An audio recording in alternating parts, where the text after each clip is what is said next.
Saudara-saudari yang terkasih, kita semua pernah bersumpah, baik secara langsung ataupun diwakilkan. Misalnya yang paling awal adalah janji baptis bagi kita yang dibaptis sewaktu bayi.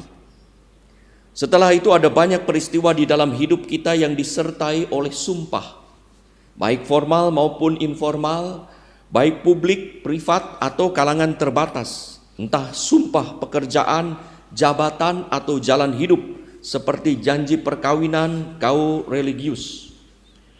Sumpah diperlukan karena ada kecenderungan orang untuk tidak mengatakan terus terang apa yang ada di dalam hati, serta tidak mau dan tidak mampu melakukan dengan gamblang apa yang dituntut. Orang bersumpah di pengadilan, di bawah kitab suci, tetapi kadang-kadang kita mendengar atau meragukan sumpah itu. Ada satu peristiwa dengan Santo Antonius ketika itu di Lisbon abad ke-13, tetangga ayah dari Santo Antonius membunuh. Lalu waktu dicari ternyata jenazahnya dikubur di pekarangan ayah Santo Antonius. Maka ayahnya Martinus itu didakwa pembunuhan itu. Tidak bisa ada yang membuktikan kecuali jenazah itu ada di pekarangannya. Maka dengan kuasa Allah Santo Antonius mendapat karunia. Lalu ia meminta izin, mengetahui peristiwa itu, meminta izin kepada pimpinannya dari Padua untuk pergi ke Lisbon pada malam itu yang jaraknya adalah 1930 km. Pagi hari ia sudah ada di Lisbon di pengadilan.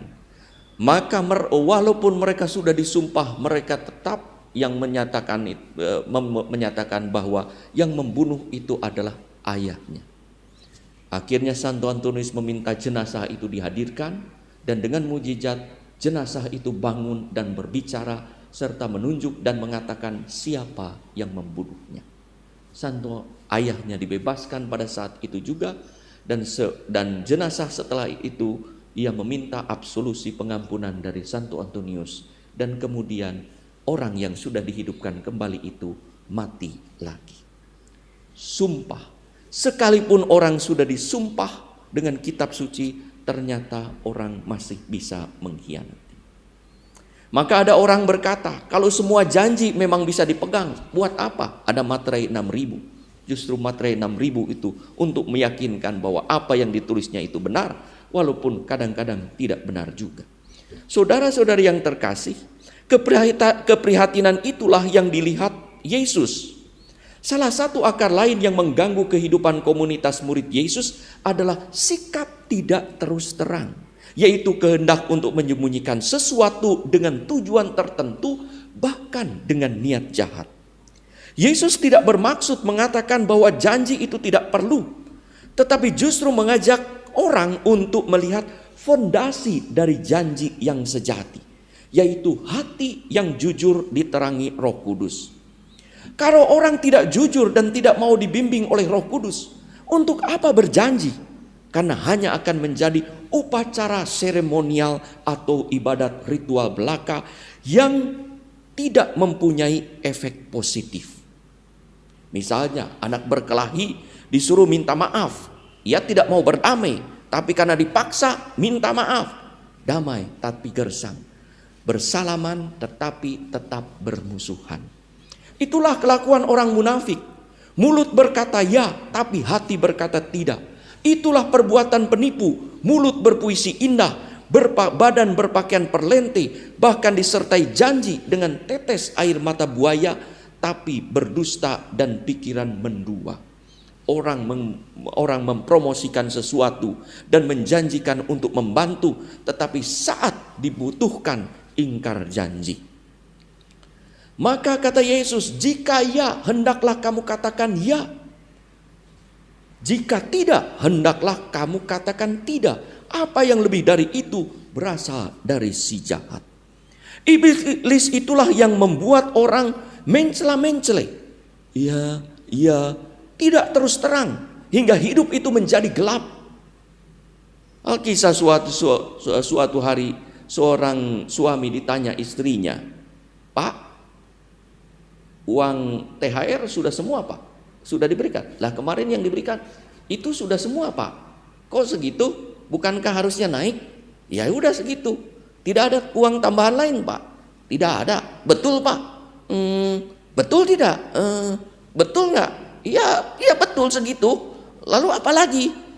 Lalu kata istrinya, "Lalu uang yang dilaci di bawah buku itu apa yang ditumpuk buku?" "Yaitu uang sial." "Loh kok uang sial?" "Iya sudah disembunyikan, masih ketahuan juga." Saudara-saudari yang terkasih, kita diajak membebaskan diri dari kebohongan, dari pengaruh iblis. Kita diminta menyerahkan diri pada bimbingan Roh Kudus yang selalu berkata baik dan benar. Ya, tidak, tidak. Berkata terus terang agar hidup terang terus. Maka kalau seorang sudah berkata ya, tidak di bawah terang Roh Kudus, maka janji itu menjadi bernilai. Sumpah itu menjadi luhur dan mulia karena akan terlaksana. Saudara-saudari yang terkasih, sumpah atau janji apa yang sudah kita ucapkan, baik resmi ataupun tak resmi? Apakah kita termasuk orang yang memegang janji atau sumpah tersebut? Adakah janji yang sudah kita abaikan? Yesus mengajak kita untuk melakukan apa yang sudah kita janjikan. Jika janji itu sudah baik dan benar, yaitu kalau janji itu dibuat karena dorongan Roh Kudus, bukan karena hasutan roh jahat atau desakan roh aku egoisme.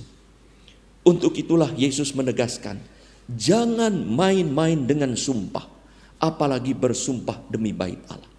Yang paling baik adalah berkata dengan jujur, terus terang dalam soal hidup moral dan spiritual. Jangan sampai kita menggunakan nama Allah untuk melakukan kejahatan yang dibalut dengan indah lewat janji atau sumpah bahwa saya berkata demi Allah dan demi kitab suci.